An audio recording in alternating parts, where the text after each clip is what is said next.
guys, welcome back to our Earthworks DIY. That's our new dub, we're calling it, right Matt? DIY. DIY. We're going to relabel the channel, I think, to Earthworks DIY. So today in our episode, you're gonna have a lot of combination actually of me and Matt, Kevin and Catherine. So we're gonna do a lot of combo projects to really educate you guys on things. And so I'm excited because I actually like vegetable gardening, and that's what we're doing today, right Matt? So we're gonna build a whole box and talk about soil. So we're going to be building soil today in this video. So you're going to see us do a couple different things. One, you're going to see us filling the box with this dark, rich, what we call like a number 3 mix. It's got a little bit of crushed pine, some dolomitic lime, some sand, and some topsoil. It's got the organic matter of the crushed pine in there that's going to be composting over time. But then we're going to be blending in different types of amendments. And then at the end, we'll be planting some seedlings. So stay tuned. There's going to be a lot of information packed into a short period of time. It's going to be a lot of fun, and we're going to get our hands dirty. Can I talk for a quick second about the box? The more you talk, the less I have to, so I'm down with that, yeah. So Tim Gibson, our kind of jack of all trades yesterday, went ahead and put this together for us, and he probably spent an hour. It didn't take long at all. This is actually wood that we repurposed. We had a lean-to covered area out back that we deconstructed, and when we deconstructed that, we're gonna repurpose it for certain things. So we have a 2x10 board that we've used out here. Matthew and I actually prefer using 2x12s. You guys can build boxes in so many different ways. We decided to do a low profile one because this may not be permanent. And we're gonna actually go over what we do with that soil. We never waste it. If you're gonna move it or do something different, we're gonna repurpose it. But very simple. So Tim made it very, super simple. He's only got 1, 2, 4x4 posts built into this thing, and that's just to hold and stabilize it a little bit. I wood actually prefer to see 4 of them put in all corners.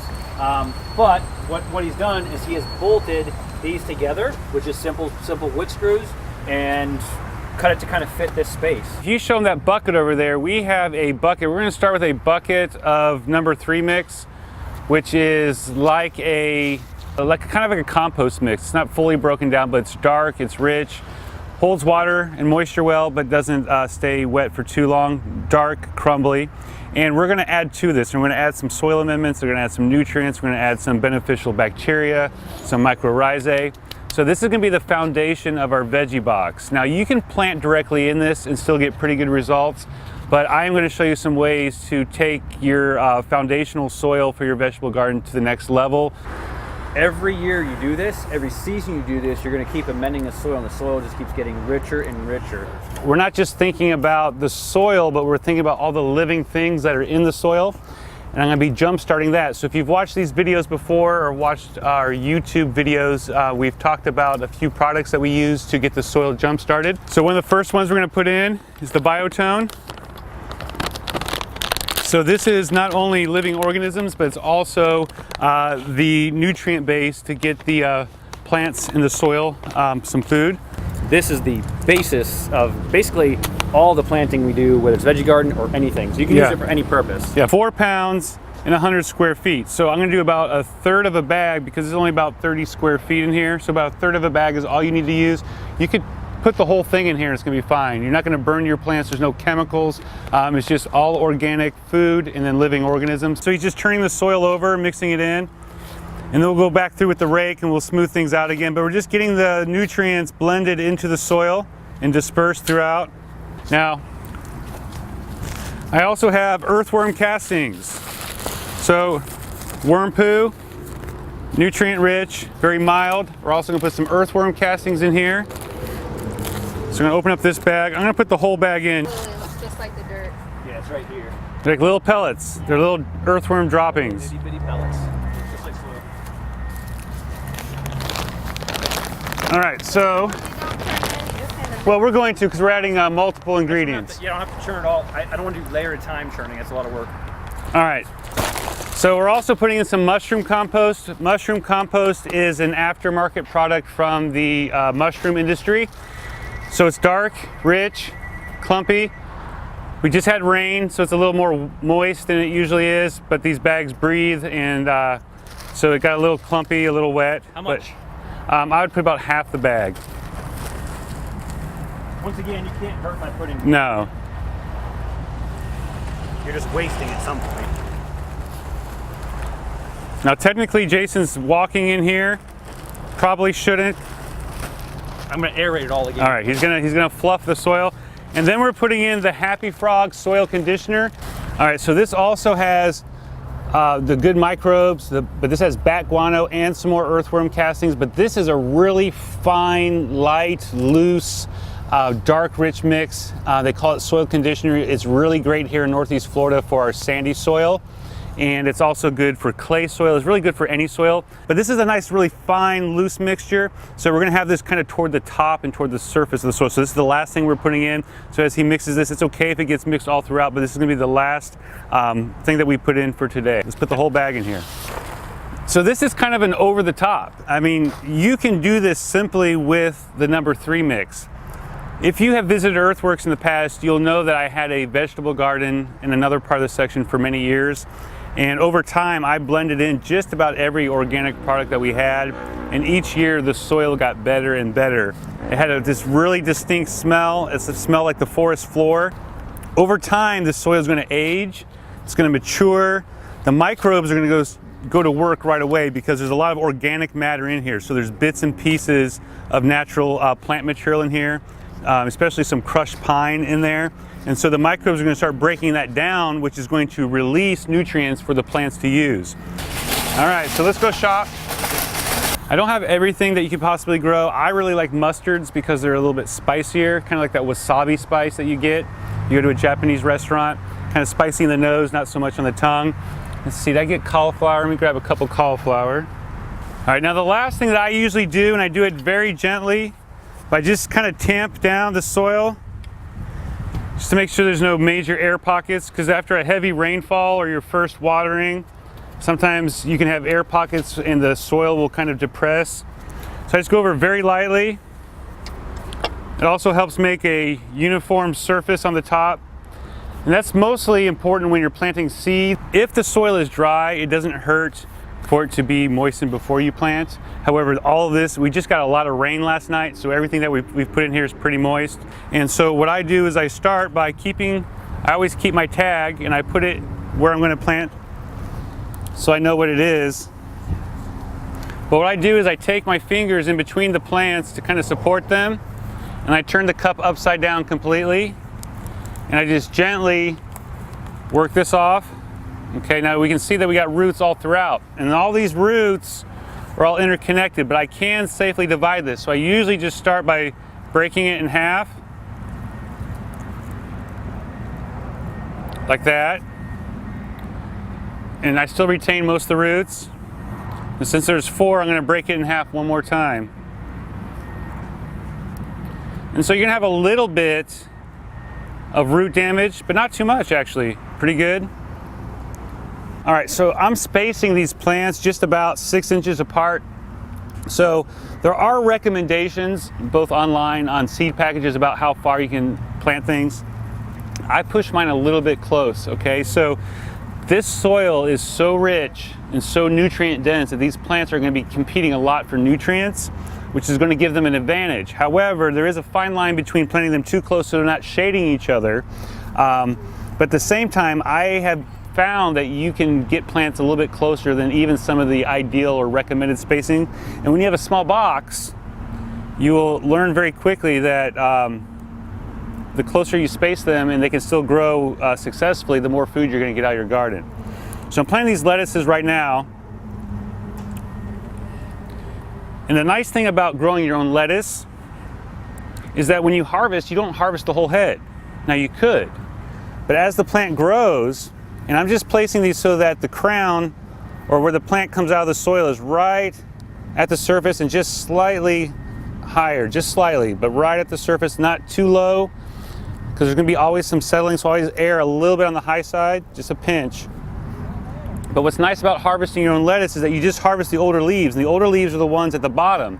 And you just harvest a few of those from each plant once these begin to mature, and the plant keeps growing more. So you get a really great harvest, and the plant will keep growing more edible leaves, which is really cool. All right, so we got some cauliflower and broccoli. We can still grow cauliflower and broccoli end of January going into February. So we're going to put put these in the ground and see how far we get. You know, if it gets really warm early, they may not do as well. They may go to flower quicker than they develop their heads, so we'll see. But if it stays mild and cool in February, we could get some really nice sized heads on these cauliflower and broccoli. So for the cost of, you know, $2.99 each, very low risk, we're gonna experiment, push our boundaries. Here in Northeast Florida, it is always a roller coaster. So if you don't take any risks, you're never gonna have any gains. So we're gonna take some risks. We're gonna plant some cauliflower and broccoli here midwinter and see what happens. So I like to space these guys about 10 inches apart. So these are gonna be spaced out a little bit further than what we'd plant our lettuces and our Swiss chards. So the lettuces and Swiss chards, what I was thinking is that we'll go around the edges with the greens, and I was gonna plant the cauliflowers kind of toward the middle and the kale. Also, the fennel can get kind of tall.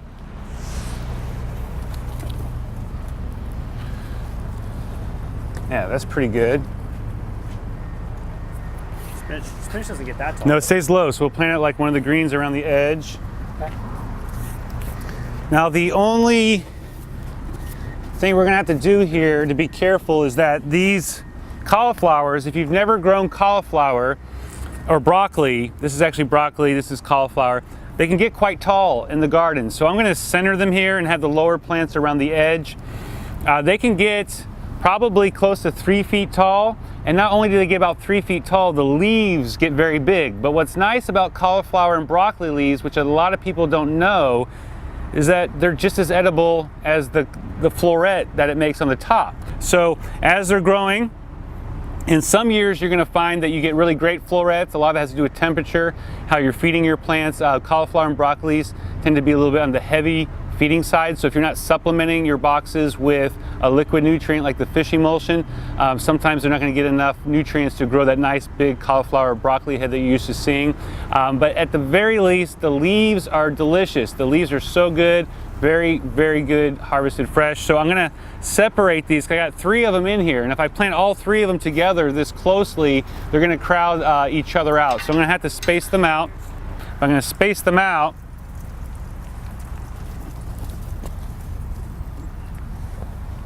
so that each one doesn't crowd each other out. So I'm actually going to do these 3 kind of in the center in a triangular pattern. And again, I'm going to make sure that where the plant comes out of the soil is right at the surface here. I don't want it to be too low. I don't want it to be too high.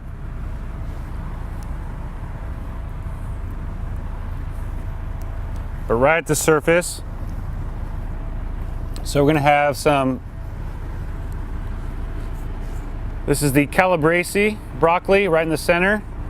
It's going to be flanked by some kale on this side, and then we're going to have some cauliflower.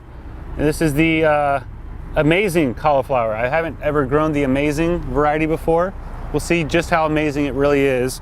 Would there be any reason, Matt?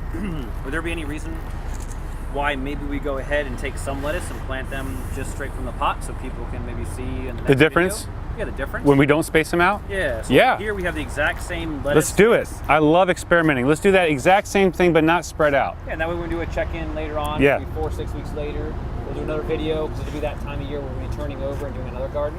Maybe we'll check in and show you guys by him spacing them out like this, the difference as if we planted that one. Right. And what happens and how these might get crowded. They might get crowded, but they could even do better because they didn't have any root damage. You know, so there's all these variables. So maybe not spacing them out is better if there's going to be root damage. Whereas if we only had 1 lettuce per, no root damage and space them out. So there are a lot of variables. So over time, we'll be doing a lot of these different experiments, showing different results. But anytime you're growing something outdoors, there are so many variables outside our control that sometimes it's really hard to isolate and figure out why we get different results from year to year.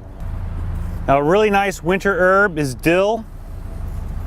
Dill is not only delicious for us, but any of you out there who like to attract butterflies to the garden, the dill, if you let it mature, it'll flower and it'll eventually go to seed and you can collect those seeds. But as it warms back up, and even now, because it's so mild, I see butterflies still flying around. The swallowtails are attracted to the dill, as well as parsley and fennel. They lay their eggs on there, and it's a host plant for the caterpillars. So it's a great way to attract the swallowtails into the garden. And I'm gonna keep these together because these roots are really intertwined. They've been in that container for a while. Go ahead and separate that one. We did not separate this one. There we go. Nice. Now we also have, which spinach variety is this? America. It's a great year for American spinach. So spinach is not traditionally known for a great Florida vegetable or green, and a lot of it has to do with our moist, humid weather. It's generally grown in more dry climates, so California and just other parts of the country and other parts of the world where it stays a little drier and moisture can be controlled easier. Cilantro, I'd keep it together. Yeah. And those are really close, so I just keep it together. Cilantro plays pretty well together when they're crowded. The first time I saw Swiss chard was in a ornamental bed at a hospital just for the foliage. So if you, so here in Florida, we have crotons. So if you know what a croton is, you got really colorful leaves. So the Swiss chard, not exactly the same as a croton, but they have really colorful, bright leaves. And so kind of a cool idea to have edible and an ornamental all in one plant. So this is the beginning of our new experimental garden here at Earthworks. We have a little bit of lettuce, a little bit of spinach, we have some dill, some broccoli, some cauliflower, and some Lacinato kale, which is actually my favorite. Some people call it the dinosaur kale. We're gonna leave some space around this side, kind of like a horseshoe shape. We're gonna be planting some seeds in our next video, so keep tuned for that. And we're gonna be also planting not only maybe a few more winter annual vegetables, but probably we'll begin doing some for the spring as well here very soon. So after planting everything, if the soil is not moist, the very next thing you want to do is water. But fertilization is really important. So the liquid fertilizers, whether you use a conventional or an organic, are crucial here in Northeast Florida. Keeping your plants growing as quickly as possible, so that way when you're coming out of winter with your spring vegetables, they get to mature size before the summer heat comes, so that way you can get a harvest. If they're still trying to mature in the middle of summer, the plants are going to fail, and you might not have, should not have even grown them. Look forward to a lot more videos. We're just starting this whole new series. We're going to be playing in the garden, getting our hands dirty, planting all kinds of edibles, vegetables, herbs, and so on. Stay tuned, subscribe, share, please comment. If you want to see us plant something, if you want to see us experiment, do something different, try new techniques, we would love your feedback. Yep, and we're gonna make sure that you guys actually have a whole list of everything we've done here. And yeah, I hope you guys learned something about building a good soil for a good veggie garden. Awesome. Thanks a lot, everybody. We'll see you next time.